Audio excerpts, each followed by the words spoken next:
Hello, my name is Ben, and in this video I'll be conducting an industry analysis for the company Delta Airlines. In this video I will focus more on the strategic group of airlines most similar to Delta, as there is a variety of different subgroups in the airline industry with different goals, making it hard to compare a large company like Delta to any number of smaller regional airlines. I will begin with key economic indicators that apply to our strategic group. Then I will use the Porter 5 Forces model to analyze the threat of rivals, substitutes, new entrants, buyers, and suppliers. First, I will describe the members of the strategic group as well as some economic indicators that affect the airline industry we are focusing on. As far as the strategic group is concerned, we believe the airlines most comparable to Delta are Southwest, American Airlines, and United.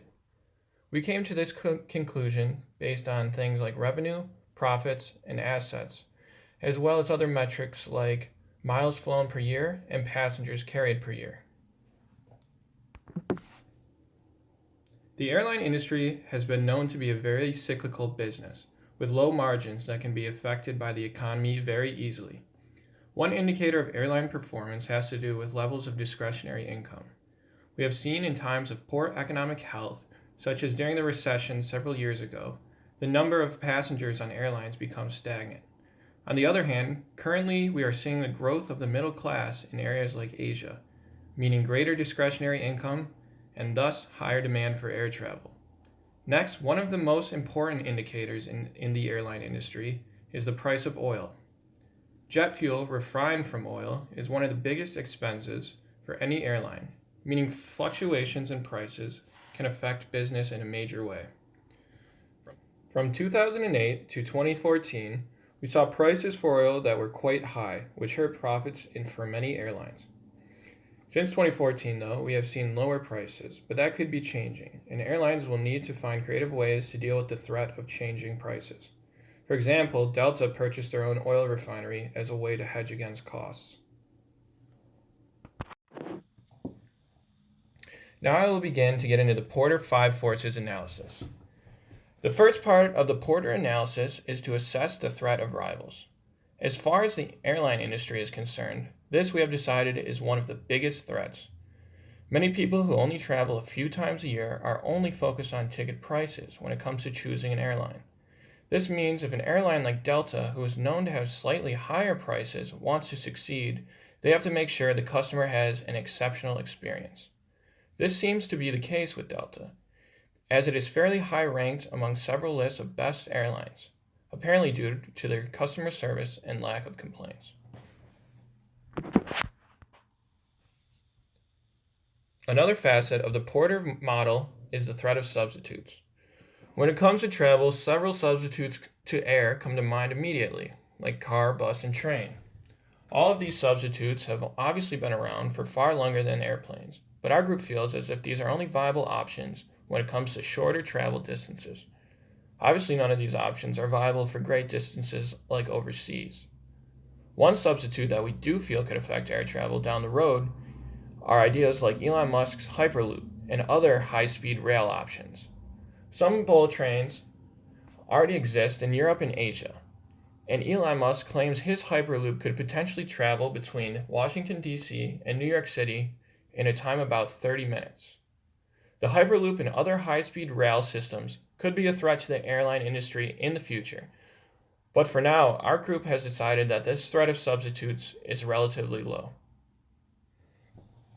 The third part of the Porter analysis is the threat of new entrants. For the airline industry, we have decided that this is one of the lowest threats.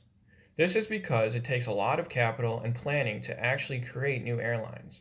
The startup costs of purchasing and leasing aircraft, not to mention getting spots at major airports, is extremely costly and hard to do. Not to mention the airline business has low margins and fluctuating economic conditions and fuel prices that could easily destroy a startup airline. Although we have seen some budget airlines gain traction lately, we don't believe new entrants are a great threat to our industry. The fourth threat is the threat of buyers, which we have decided is a medium threat to our industry. The problem we have seen in the industry lately is that it is so easy with the internet to research different flight options, leading to price wars between airlines. We have seen airlines respond by giving more segmented and catered options when it comes to flight experiences. This means a higher number of comfort options when it comes to seats, as well as different pricing options when it comes to bags. This is putting the decision back to the customer and forcing them to decide whether they want to pay a little extra for these different options. The last part is the threat of suppliers, which we also have decided falls somewhere in the middle. When it comes to aircraft for large airlines like the ones in our group, Airbus and Boeing are the two manufacturers that dominate the business. These two companies make aircraft that are fairly comparable, and it really comes down to who can give airlines the better deal. This allows some leverage for large airlines to create pricing wars between Boeing and Airbus. Also, jet fuel supply is very important to the industry. Transporting, purchasing fuel, and monitoring supply is an extremely hard challenge, and if suppliers encounter shortages, even greater problems can arise for airlines. In conclusion, we have taken a look at Delta's industry, including its rivals like United, American Airlines, and Southwest, substitutes like high-speed rails and Hyperloop, new entrants like budget airlines, buyers, aka customers, and suppliers like Airbus and Boeing. These five forces have given us a good look into the competition that makes up Delta's strategic group. Thank you.